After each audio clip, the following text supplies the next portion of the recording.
Entonces, hablando en materia de crisis, ¿cómo se define crisis? ¿Qué es crisis? ¿Y por qué Costa Rica está en crisis?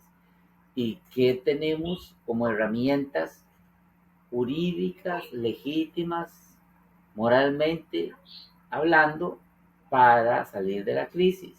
Bueno, vamos a utilizar un concepto que lo aprendí en los años 90 del doctor Galeano. El doctor Galeano, eh, colombiano, vino a darnos unas charlas a los funcionarios del Instituto Nacional de Aprendizaje. Yo en aquel tiempo trabajaba para el INA, porque realmente yo aprendí a dar clases con el Instituto Nacional de Aprendizaje. El INA me contrató para hacer una investigación y después me dijo que si deseaba capacitarme para formarme como profesor.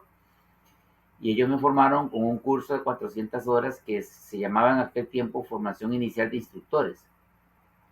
Entonces le enseñan a uno todos los secretos habidos y por haber, hasta en ese momento que conocían, de cómo utilizar la técnica interrogativa, la técnica mayéutica, la lógica dialéctica, el uso del pizarrón, el uso de las transparencias, porque todavía no había en ese momento un desarrollo importante del PowerPoint en Costa Rica, llegó después. Y decía el doctor Alberto Galeano que crisis se define como lo que está a punto de morir no ha muerto y lo que está a punto de nacer no ha nacido. Repito, crisis es ese espacio-tiempo donde lo que está a punto de morir no ha muerto, la Segunda República, y lo que está a punto de nacer no ha nacido, la Tercera República libre y soberana, democrática de Costa Rica. Entonces, con este concepto de crisis, de que lo que está a punto de nacer no ha nacido, lo que está a punto de morir no ha muerto, vamos a abordar las demás preguntas. ¿Cómo se han resuelto las crisis en el pasado? Para empezar hay que entender algo, el origen de la crisis. Las crisis normalmente es la ausencia de un liderazgo creíble en un momento del tiempo. Y como consecuencia de ese vacío de un liderazgo fuerte, surgen una serie de facciones en pugna por lograr catapultar su liderazgo como el liderazgo firme y fuerte dentro de una nación. Entonces podríamos decir que las crisis son creadas.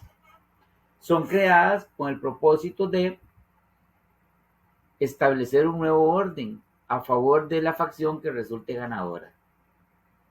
Entonces podemos verlo en 1870. Bueno, podemos verlo antes.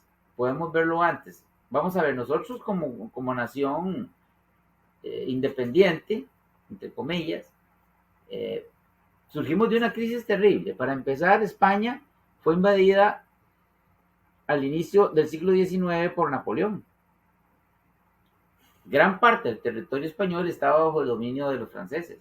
Solo una parte al sur, lo que llamamos Cádiz, se mantenía el gobierno monárquico de aquellos tiempos. Pero ocurrió algo muy interesante en virtud de el desarrollo de la invasión napoleónica a la península española, a la península ibérica. Hay que entender que Portugal apoyó a Inglaterra para sacar a Napoleón de España. Y el pueblo español hacía guerra de guerrillas para combatir a los soldados franceses. Los soldados franceses hicieron tremendas barbaridades, asesinatos a los españoles. Entonces, en ese momento, todos los territorios de España en América, porque España nunca tuvo colonias, colonialistas eran los franceses, colonialistas eran los británicos, colonialistas eran los holandeses, colonialistas eran los belgas. Pero España tenía territorios de España en América. Esos territorios de España en América sintieron la oportunidad de crear movimientos de liberación. Ahora, el movimiento que más fama ha recibido fue el que desarrolló un masón llamado Simón Bolívar. Y todos los que estaban alrededor de Simón Bolívar, como Antonio José de Sucre, José de San Martín, eran masones. Entonces, ¿quién financió, aparte de los aportes que personalmente hizo de su propio dinero, de su propia fortuna, de su herencia, como español que era Simón Bolívar? Su padre había sido un hombre noble e importante, pero nunca recibió un título nobiliario de la corona española, y eso lo enojó mucho a este señor, don Simón Bolívar. Simón Bolívar agarró toda la plata que le dio su padre y la invirtió en pólvora y en rifles para desarrollar una revolución disque de independencia, pero apoyado ideológicamente y estratégicamente y hasta militarmente por los británicos. En el momento en que efectivamente España está tomada, invadida por Napoleón. En México se hizo un movimiento del sacerdote Hidalgo. El sacerdote Hidalgo quería desde México ayudar a la madre patria España a liberarse de los franceses y en consecuencia seguir siempre con un movimiento de apoyo a la madre patria, pero en un estado de asociación con ella y ya no de codependencia. Posteriormente, los desarrollos de los movimientos de independencia en México mejoraron la propuesta del padre Hidalgo y México terminó independizándose. Sin embargo, México utilizó la figura del imperio porque Agustín de Iturbide es el que logra imponerse como el líder del momento en aquellos años y monta el imperio de Iturbide. Ahora ve qué interesante. Para 1821 le llega a los países de Centroamérica la Carta de Independencia, solo los países de Centroamérica. Y Costa Rica, que era un partido importante, una provincia importante, junto con el partido de Nicoya y todos los demás de Centroamérica, deciden unirse al imperio de Iturbide. Pero hay algo que ocurre extrañamente. Se establece la constitución, la primera constitución de Costa Rica, llamada el Pacto de Concordia, de un señor de apellido Alvarado, que fue el que la redactó, y se le consulta al pueblo del momento. En ese momento se le llama consulta a los legados del pueblo. Ahora le llamamos delegados, pero en aquel tiempo se llamaban los legados del pueblo, y efectivamente aprueban la constitución. Nos declaramos independientes, pero una independencia gallo-gallina. ¿Por qué? Porque de inmediato nos unimos al imperio de Iturbide por 2 años. Una cosa rara. Ahí demuestra Costa Rica que ya tenía una vocación de democracia, pero con un faltante cognitivo en cuanto al contenido y el desarrollo de las formas de organización del poder. Porque lo que se le hizo fácil en lugar de desarrollar su propia independencia fue unirse al imperio de Iturbide, siendo independientes. Una cosa rara, una cosa contradictoria, no hay coherencia. Sin embargo, lo importante de rescatar aquí es que esta constitución sí fue consultada al pueblo, la única que ha sido consultada al pueblo de las 16 que tenemos. Todas las demás fueron impuestas por las facciones en pugna del poder. Bueno, ¿qué es lo que ocurre? Que pasados los 2 años estamos en el imperio de Iturbide y no nos llega ningún beneficio. La misma provincia de Chiapas, que era una provincia administrada por la Capitanía General de Guatemala, se desprende de su conexión histórica con Centroamérica y se une totalmente como un estado del imperio de Iturbide. Y los costarricenses deciden salir del imperio de Iturbide y meternos al invento por 12 años de la República Federal de Centroamérica. Muy bien, con la República Federal de Centroamérica habían unos líderes guatemaltecos, salvadoreños y hondureños que se imponían en Centroamérica. El más importante de ellos podríamos nosotros recordar que era Francisco Morazán.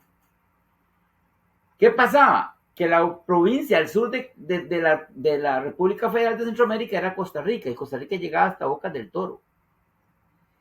Y lo que hoy se llaman colombianos, en aquel momento se llamaban nuevos granadinos, así se llamaba Colombia, Nueva Granada, tomaron lo que hoy es Panamá y nos quitaron las Bocas del Toro.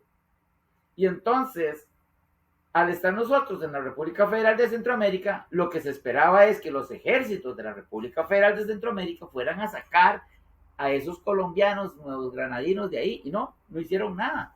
Como no era el territorio de ellos, del que les dolía, Entonces, ¿qué dijo Braulio Carrillo Colina, el jefe de Estado de Costa Rica dentro de la República Federal de Centroamérica? No, vamos a salirnos de esta república. Inventó lo que hoy se conoce como un decreto constitución. Él hizo un decreto constitución y le dio un golpe de Estado al que estaba previamente ahí y se montó él. Claro, al ver esto, los hermaniticos de Centroamérica dijeron, no, hay que poner en orden a Costa Rica, se salió de la república y envían a Francisco Morazán a Costa Rica a darle un golpe de Estado a Braulio Carrillo Colina y se lo da. Y Braulio Carrillo Colina tiene que irse de Costa Rica para El Salvador y ahí tuvo una escaramuza rara, un pleito extraño con un militar salvadoreño y ahí murió en una situación muy extraña. Bueno, en Costa Rica en ese tiempo había un militar de origen portugués de apellido Pinto Soares. Ese se organizó para darle un golpe de Estado a Francisco Morazán. Y a Francisco Morazán lo atrapan y el 15 de septiembre de 1842 lo fusilan ahí en la esquina del Parque Central que da con el edificio antiguo del Banco Crédito Agrícola de Cartago. Ahí lo fusilan. Y obviamente Costa Rica comienza desde 1842 a 1870, golpes de Estado, una constitución hecha a la medida para el que dio el golpe de Estado, otra vez otro golpe de Estado, otra constitución a la medida para... Y así se fue Costa Rica hasta que llegó el Tomás Guardia, que había sido un soldado de la gesta heroica de 1856 y ahí comenzó a ganar rango y da otro golpe de Estado. Pero esta vez él venía gobernando desde ese tiempo a través de títeres que él tenía, luego se monta él y salido de él sigue gobernando el país, gobernó el país como por casi 30 años. Y él monta una constitución que es la de 1871. Ok, con esto quiero decir que la primera república, la que monta Tomás Guardia Gutiérrez, es una república salida de golpe de Estado. Y es una constitución, la de 1871, creada por las facciones políticas en pugna para favorecer a Tomás Guardia. Esa fue la primera república. Vino entonces el ingreso a Costa Rica al siglo XX, la Primera Guerra Mundial, creó un montón de problemas y Costa Rica se ve en el gobierno de Alfredo González Flores con una situación. Los dos candidatos, uno de apellido Durán, eran tres, pero el más importante de apellido Durán y otro que era precisamente el que había sido ya presidente de Costa Rica, Rafael Iglesias Castro, no tienen los votos para ganar la presidencia. Y en aquel momento, la Constitución decía que había que crear una lista de personas que podían sustituir al presidente.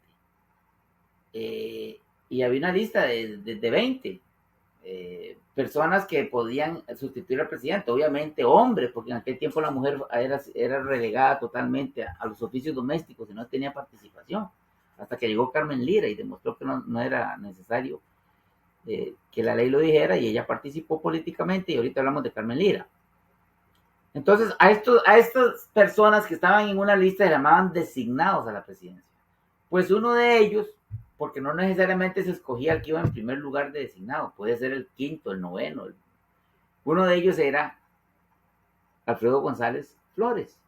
Y entonces la oligarquía del momento, del médico Durán, un gran médico, pero un pésimo político que vendió 5 veces la candidatura cuando ya la tenía cocinada, negocia que el Congreso de ese tiempo de los votos junto con los votos del señor del partido de Rafael Iglesias para nombrar como presidente de la República a Alfredo González Flores. O sea que por Alfredo González Flores no votó nadie. Fue impuesto. Y obviamente el ministro de Guerra, Alfredo González Flores, era Federico Alberto Tiroco Granados.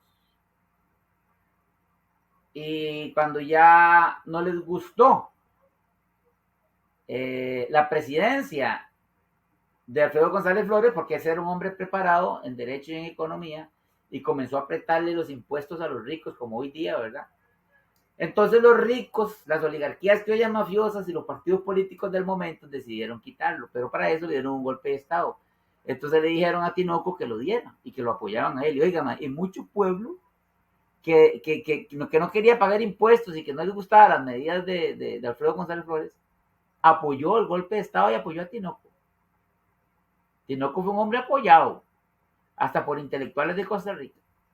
Todo fue que Tinoco le surgió un gran contrincante, Rogelio Fernández Güell, que era diputado de ese congreso, y comenzó a atacarlo. Rogelio Fernández Güell tenía una historia maravillosa como demócrata, había servido a la República de México, había servido a Francisco I. Madero, que había sido presidente de la República Mexicana, había sido su consejero personal, y Madero lo había nombrado como un director importantísimo de la Biblioteca Nacional de México, el único director extranjero que ha tenido la Biblioteca Nacional de México. Y ese fue nuestro compatriota Rogelio Fernández Güell. Para que sepan los costarricenses, la Avenida Central recibe el nombre de Rogelio Fernández Güell. Pero el nombre de Rogelio Fernández Güell y sus amigos, que fueron vilmente asesinados por los hombres de Tinoco en el pueblo de Buenos Aires de Punta Arenas cuando ellos pretendían huir, y los sepultaron ahí. Alguien que vio los cuerpos muertos y sacó una nota de la situación que vio fue un maestro salvadoreño llamado Marcelino García Flamenco, que él daba clases en una chocita de paja a unos costarricenses por ahí, de la zona de Buenos Aires de Punta Arenas. Y como él sacó esas notas y todo, luego lo tildaron de contrario al gobierno de Tinoco. Y él también fue perseguido. Él sí tuvo la oportunidad de salir por Panamá. Luego tomó un barco y llegó hasta el Cantón de la Cruz.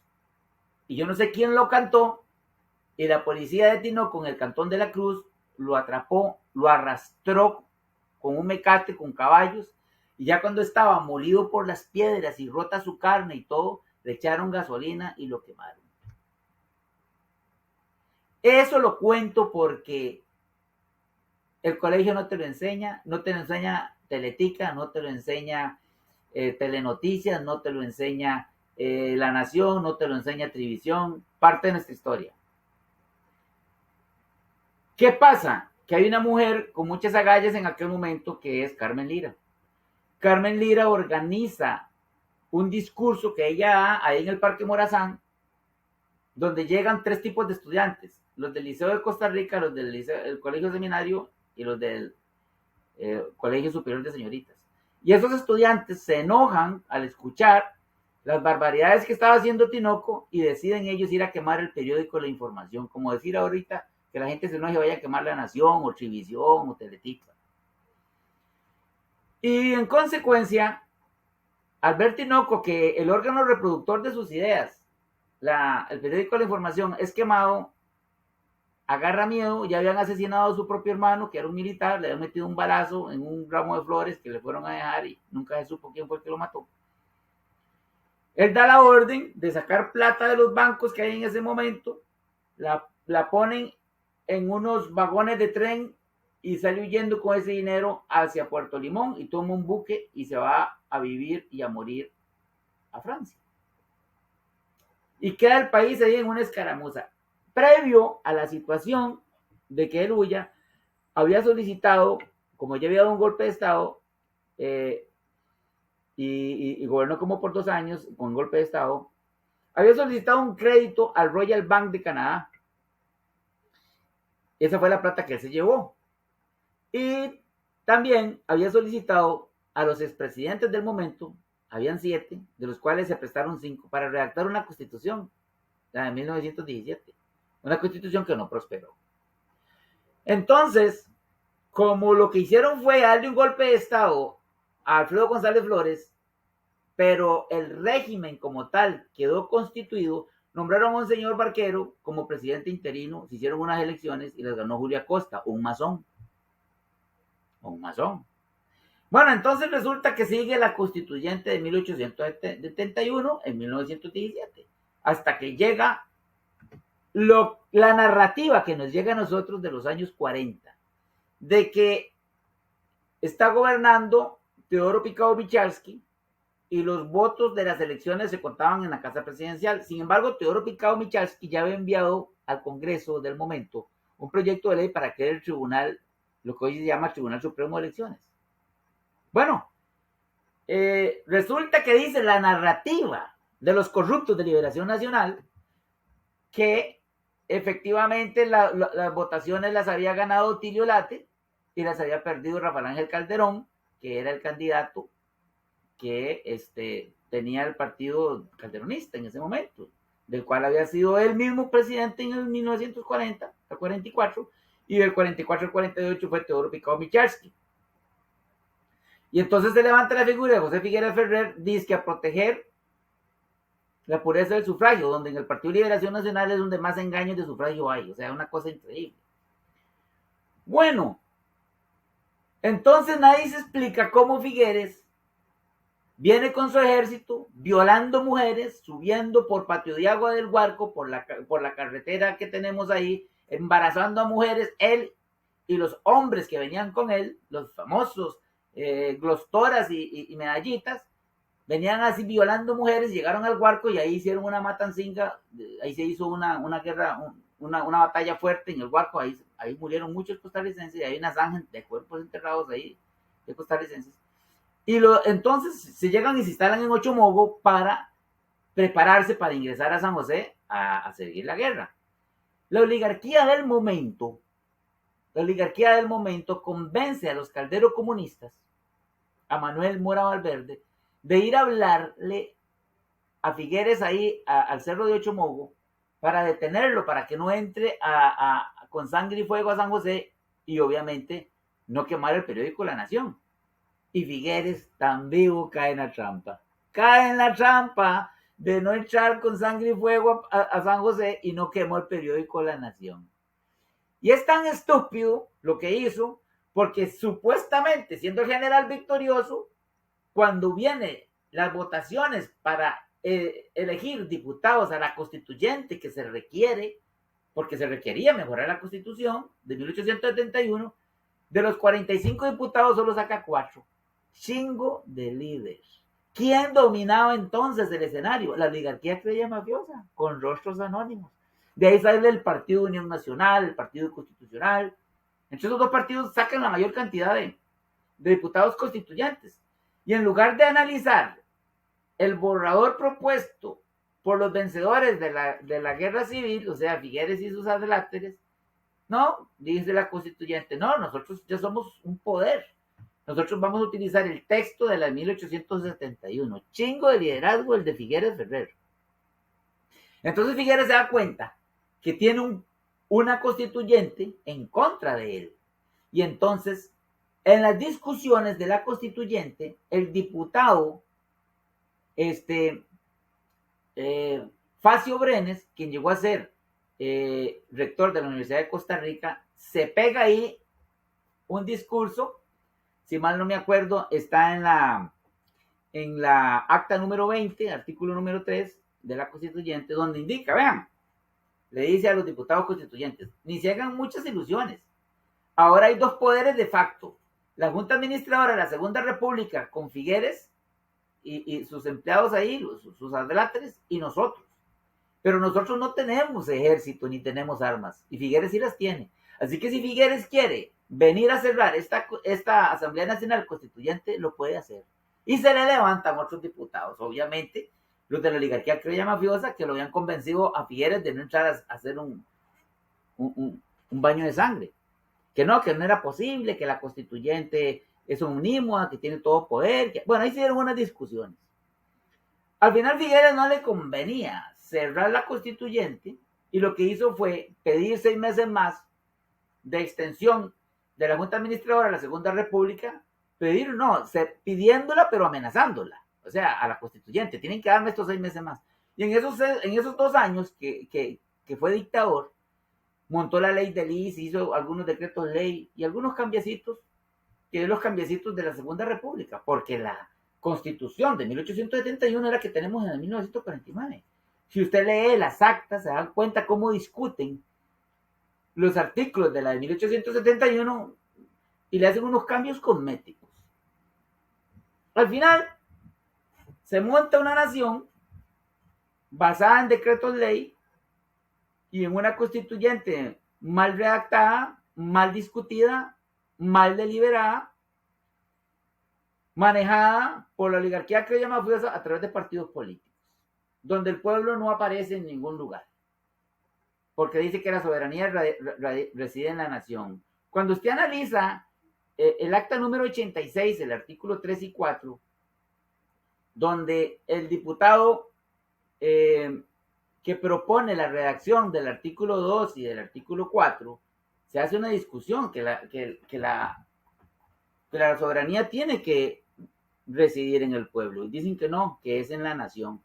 Y al final gana la moción de que la soberanía reside en la nación y la palabra pueblo no se mete en el artículo 2. En el artículo 3 y 4, nadie es el pueblo porque ningún grupo de personas es el pueblo según la constitución actual que tenemos nosotros acá. El artículo 3, nadie puede arrogarse la soberanía. El que lo hiciere cometerá el delito de traición a la patria. Ya, pero en el 2 habían dicho que la soberanía reside en la nación. Entonces, si reside en la nación en el 2 y en el 4 nadie se la puede arrogar, entonces ni la nación ni el pueblo existe. O sea, una contradicción terrible. Y lo peor, el artículo 4, ninguna persona o reunión de personas puede asumir la representación del pueblo. O sea, que 5 millones de costarricenses en una planicie de esas de Guanacaste no es el pueblo. Y ahí vamos viendo cómo tejieron para que la soberanía teóricamente resida en el pueblo o en la nación, pero la administran las autoridades gubernamentales.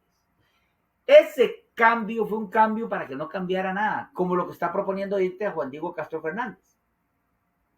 Juan Diego Castro Fernández está proponiendo una redacción para lo que él llama la Quinta República de un concepto del artículo 98 donde dice, vea, el partido político tiene que seguir existiendo, pero también personas individuales se pueden proponer.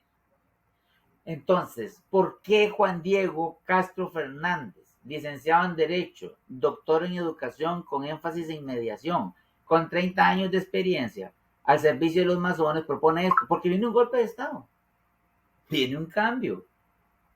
Ahí anda circulando un audio por todas las redes sociales donde una mujer dice que en la casa presidencial ya no hay ni computadoras, ya a todo el mundo se le cerró la boca con un dinerito porque viene la fiscalía y todo lo demás. Ya para qué va a ir el fiscal a sacar nada de ahí no hay nada. Lo que pasa es que toda la información que tenemos los costarricenses ya la tiene el FBI, porque si el fiscal no hace nada, alguien tiene que hacer algo. ¿Y por qué el FBI? Porque hay una empresa en Costa Rica que es norteamericana, Synergy Group, que es de Gencom Group, negociando un metaverso jurídico sobre la finca 7993-000 que se le robó a doña Alba Mendoza, vive de Paniagua, y están haciendo $3,5 millones por día en ventas de espacios turísticos. Por eso es que tenían que arreglar la pista del aeropuerto a Daniel Uber, porque el mismo ministro dijo, no, si aquí se facturan por año 1.560 millones. William Rodríguez, ministro de Turismo, presidente de la República, Rodrigo Chávez, ¿dónde está esa plata que ustedes dijeron ahí en las noticias que se factura?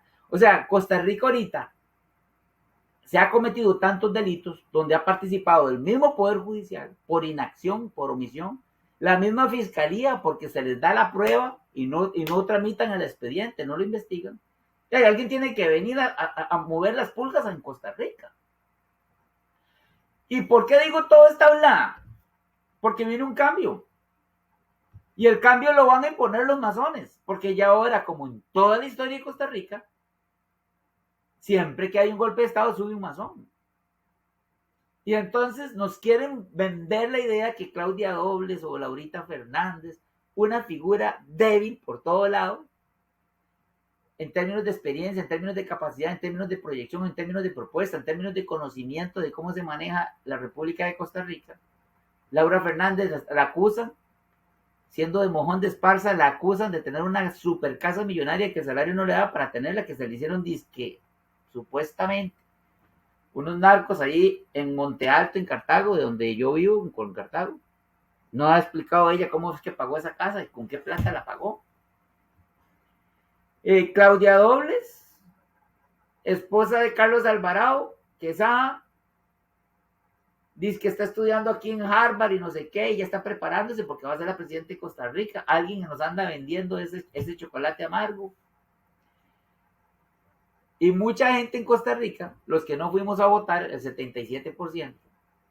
No, pero dice Natalia Díaz, que fue ministra de Sandokan, de Rodrigo Alberto Jesús Chávez Robles, que no, que esas encuestas son falsas, que el presidente tiene el 75% del apoyo. Cuando fuimos a las elecciones de alcaldes, y ni siquiera fue a votar el 77%, chingo de encuestas, ¿a quién van a engañar? Entonces tenemos un completo escenario para que se dé un cambio abrupto, un golpe de Estado, un cambio de facto. ¿Qué puede ocurrir? No sabemos. Como decía el finado Carlos Roberto Loría, en tiempos de crisis, lo único que sabemos es que no sabemos lo que va a pasar. No sabemos cuántas armas tengan los hogares costarricenses para defenderse. Recuerden que si viene una revoluta civil, somos todos contra todos. Todos contra todos.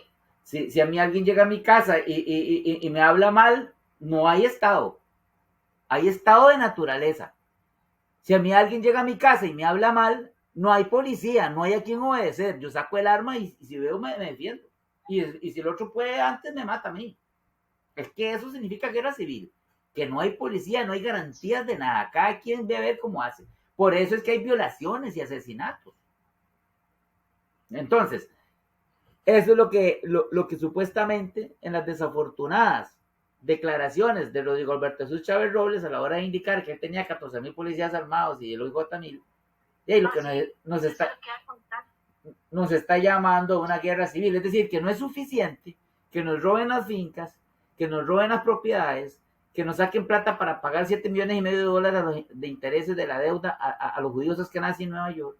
No es suficiente que se roben $3,500,000 de facturación de papagayo, ni qué decir, ya estos casos menudos, la trocha, el Parque Pacífico Empresarial, el Cementazo, perdóname, esos son confites, comparado con lo que es papagayo. De papagayo no habla nadie, solamente vi una nota de CR Prensa, de don Gerardo Ledesma, dando a entender que el doctor Jorge Roger Méndez, puso una denuncia ante el FBI, porque ya había puesto la denuncia ante la fiscalía y no pasa nada.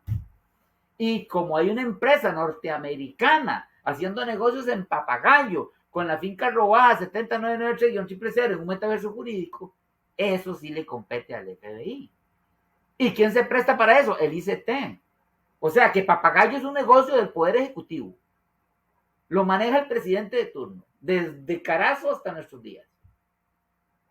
Entonces, ellos saben, presidente de la República, el Poder Judicial, la Fiscalía, los partidos políticos corruptos, cómo está el arroz. Hasta el mismo Frente Amplio no habla del tema. ¿Por qué? Porque es muy probable que todos tengan o acciones o derechos de acciones de esa facturación de $3,500,000 de ahí de papagayo. ¿Y qué les va a convenir a ellos hacer ese alboroto? Si dejan más tener un derecho y una acción del metaverso jurídico de papagayo que tener la plata en un certificado de depósito en un banco de Costa Rica. Como todos estos intereses se van a tocar, estimada audiencia, nos pretenden llevar engañados de nuevo a unas elecciones del 2026. Pero ya Juan Diego anda preparando la constitución de la Quinta República. Nosotros tenemos 25 años de hablar de la Tercera República y tenemos 85 propuestas. O sea que ya el costarricense entendió que viene un cambio. Ok, ¿cómo va a ser el cambio? ¿Sangriento, vulgar, salvaje o totalmente civilizado? De eso se trata, Fanny, este programa. Adelante, Fanny. Exactamente, de eso se trata. Una de las preguntas que usted mismo ya le respondió es: ¿por qué Costa Rica está en crisis? Está en crisis porque no estamos teniendo la verdadera información. Está completamente, la información está, pero está atacando por todo lado, la que les conviene a ellos. Pero la verdad no está saliendo a la luz. Son muy pocos los programas y muy pocas personas que hablan de un cambio con inteligencia. Claro. Me hablan de una política, pero no me hablan de un cambio completamente, sino una curita. Exacto, es un cambio para que no cambie nada, es lo que está proponiendo Juan Diego. Estimada Fanny. Sí, es lo que está pasando. Estimada Fanny, a mí me gustaría sugerirte, ¿verdad? Si le haces la palabra a Mau y al señor Cortés, para no monopolizar hoy el tema, pero si ellos están dispuestos a hacer algún comentario a don Eduardo Cortés y a Mau, que hoy lo tenemos por acá. Mau está muy activo haciendo denuncias profundas, sí, en su cantón de Quepos. Viera cómo me gusta la actitud de Mauricio Elizondo. ¿Por qué? Porque ha tomado muy en serio su ciudadanía costarricense. Va, hace investigaciones de la ley, investiga por qué no se ha hecho esto, por qué está este dique aquí, por qué es lo que ha pasado, y está haciendo denuncias con la Constitución, con la ley en la mano. Eso es lo que tiene que hacer un ciudadano, preocuparse por su distrito. Ahora, viene un cambio nacional, sí, bueno, tenemos que entender que no podemos permitir que la organización del poder se haga como se viene haciendo desde 1870 hasta nuestros días, a través de partidos políticos ideológicos. No, el partido tiene que seguir existiendo, como existe una asociación llamada Alcohólicos Anónimos. Pero proponer candidatos a alcaldes, a magistrados, a cargos de elección pública, eso es un derecho del pueblo. Por eso es que hemos hablado de la constituyente autoconvocada, escogiendo los representantes en cabildos abiertos y cerrados. No sé, Fanny, si Mau y don Edward desean participar para darle la palabra. Ahí estoy, ya invité al licenciado, vamos a invitar a Mauricio, invitado. Sí, vamos a ver qué dicen. Ya les puse, ¿verdad?, que están invitados. Vamos a ver. Ahí está Mauricio. Mau, excelente noche. ¿Qué opinan sobre lo que hemos expuesto, Mauricio, sobre el tema? Saludos, profesor y Fanny, bendiciones. Gracias, Mau.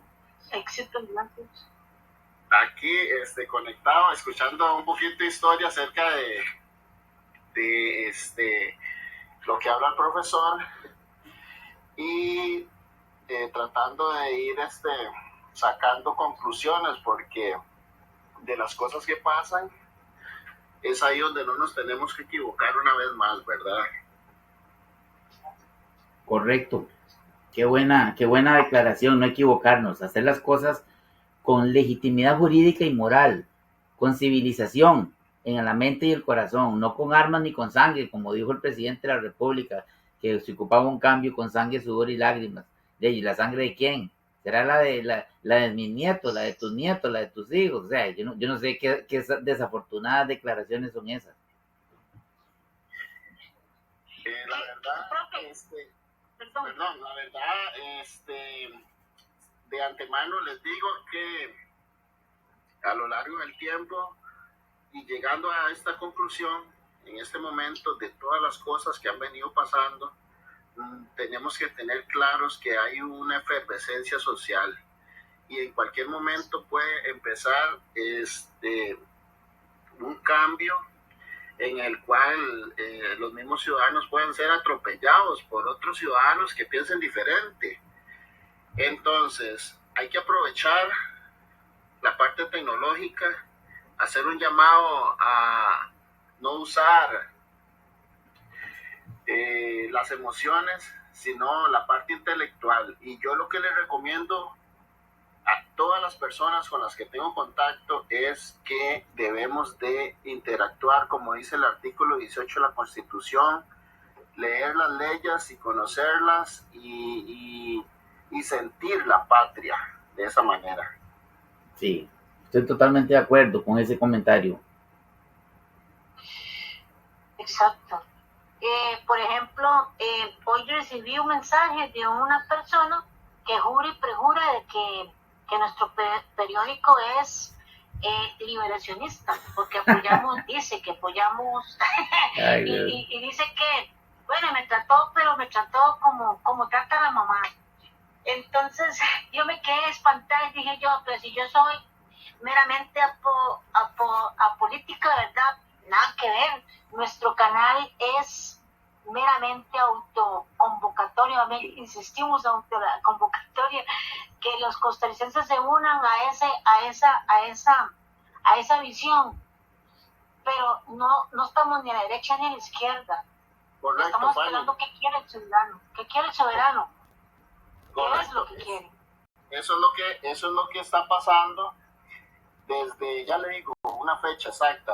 Bueno, acuérdese de las manifestaciones que hubieron contra el PAC en el año 2020, y una de las manifestaciones más violentas que yo he podido ver fue la del 7 de octubre del año 2020 en Paquita de Quepos, donde gente que se enfrentó a fuerza pública no le tenía miedo a las armas, no le tenía miedo a las balas, no le tenía miedo a los gases lacrimógenos, y al final de todo ese desorden que hubo ahí, uno se queda pensando qué hubiese pasado si un oficial de fuerza pública se hubiese atrevido a usar su arma reglamentaria y haberle disparado a un montón de gente, ¿verdad?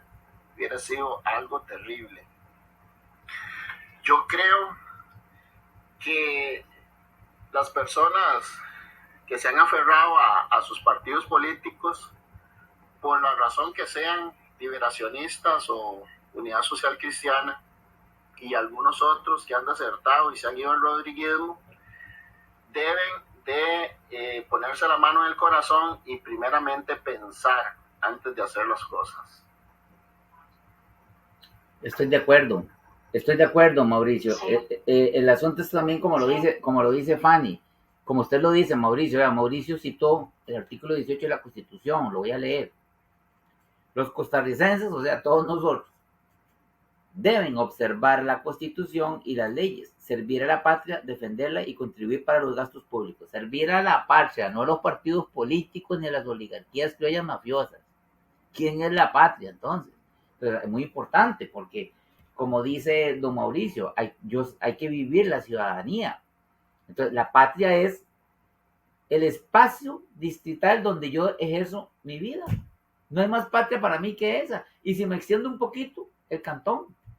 Claro, cuando ya presto atención a que existe Alajuela, existe Heredia, existe igual, entonces ya veo que hay un país. Pero mi patria inmediata, abriendo la puerta, es el barrio, el distrito y el cantón. Ahí es donde yo tengo que ejercer mi opinión de lo que merecemos, siempre soy de Quepos, qué significa bienestar común para alguien que vive en Quepos. ¿Qué significa eso?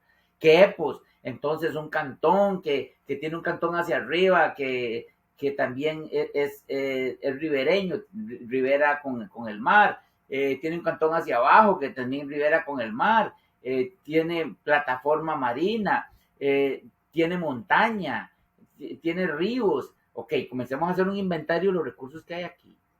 ¿Qué significa para el ciudadano de Quepos, para el quepeño, bienestar común? La carretera, sí, es una arteria importante. También nos comunicamos, ahorita que se jodió la carretera que sale de Quepos a Puriscal, se hundió. Bueno, hay que meterle platica a eso, la carretera que va de Quepos a Acosta. O sea, tenemos que entender que hay que definir el bienestar del ciudadano, del habitante, de acuerdo donde esté. En San José no nos van a definir qué es el bienestar para Quepos, qué es el bienestar para Punta Urica, qué es el bienestar para Corredores, para Fila de Cal, para Zixaola, para Cabo Santa Elena, para Santa Teresa o la Isla Calero. No, son los ciudadanos, el soberano que vive ahí, en cada distrito, en cada cantón, los que tienen que amar ese pequeño pedazo de Costa Rica y decir, bueno, ¿en Quepos? Bienestar es trabajo, que funcione el EVAIS, que el hospital que está al sur funcione, que no haya filas de espera, que haya trabajo, que haya buen ingreso, que haya seguridad. que el turismo que llega a Jacó sea bueno, que sea limpio, que sea puro, que las platas que se recogen por turismo se reinviertan